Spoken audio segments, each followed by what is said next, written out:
আপনারা ভাবছেন যে দেশ স্বাধীন হয়ে গেছে, দেশ স্বাধীন হওয়ার পর কিন্তু বিভিন্ন আমাদের চক্রান্ত চলছে। তাদের 3-4 দিন আমাদের সংখ্যালঘু ভাইদেরকে, আমাদের তারা বাঙালি, তাদেরকে সংখ্যালঘু ট্যাগ দিয়ে তাদেরকে মাঠে নামানোর চেষ্টা করছে। তার নেপথ্যে কারা ছিল? নেপথ্যে ছিল সেই ঠাকুরের যুবলীগের সেই সন্ত্রাসীরা। দেশের এত বড় রত্ন যদি ভারতে পাচার হয়ে যায়, এটাকে আমরা মানতে পারি?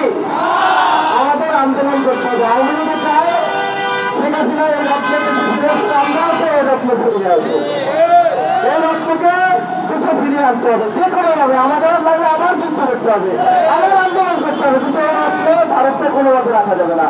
এই রত্ন যে পরিমাণ আকাশ করে গেছে এই দেশে, এই 15টা বছরে কি হচ্ছে? দেশের যদি একটা মুরগিতে ডিম পাচ্ছে তার অবদান হয়েছে শেখ হাসিনার অবদান হয়েছে। কত বড় রত্ন, এই রত্নকে আমরা দেশের বাইরে কোনোভাবে পাঠার উঠে দিব না। আমাদের ছাত্র যেহেতু আমার দুর্বল আন্দোলন করে তুলতে হবে এই রত্নকে দেশে আনার জন্য। 1971 সালে মুক্তিযুদ্ধের সময় যারা বিরোধিতা করছে তারা যদি যুদ্ধ পরিণত হতে পারে, তাহলে 2024 সালে ছাত্র জনতা এই বিপ্লবে যারা বিরোধিতা করছে তারা কি? তারাও যুদ্ধ অপরাধী। স্পেশাল ট্রাইব্যুনাল গঠন করে যুদ্ধ অপরাধীদের বিচারে আওতায় আনতে হবে। স্পেশাল ট্রাইব্যুনাল, জনতার আদালত, জনতার মঞ্চ তাদেরকে বিচারে আওতায় আনবো। আমরা অবাক হই ওবায়দুল কাদের এখন পর্যন্ত গ্রেপ্তার হচ্ছে না। ওই হচ্ছে ওবায়দুল কাদের। বাংলাদেশের প্রশাসন কি জানে না কেন তাকে গ্রেপ্তার করা হচ্ছে না? শুধু ওবায়দুল কাদের না, এখনো ডজন খানেক এমপি মন্ত্রীরা, সখানেক এমপিরা কই তারা? তাদেরকে কেন গ্রেপ্তার করছেন না? আমরা তাদেরকে ভিডিও তাদের আছে, তারা এই আন্দোলনে উস্কানিদাতা ছিল, তারা নির্যাতিতা ছিল, তাদের নির্দেশে আমার ভাই বোনদেরকে পাখির মতো গুলি করে হত্যা করা হয়েছে। তাদেরকে গ্রেপ্তার করতে হবে, আমাদের আবার আন্দোলনে নামতে হবে। আপনারা ভাবছেন যে দেশ স্বাধীন হয়ে গেছে, দেশ স্বাধীন হওয়ার পর কিন্তু বিভিন্ন আমাদের চক্রান্ত চলছে।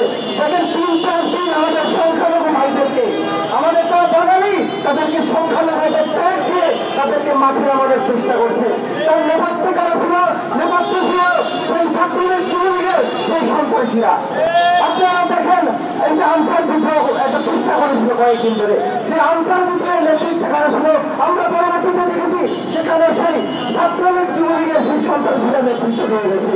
এরপরে বিভিন্ন ভাবে তারা নানান ভাবে কৌশলে নানা রকম অপকর্ম করার চেষ্টা করে।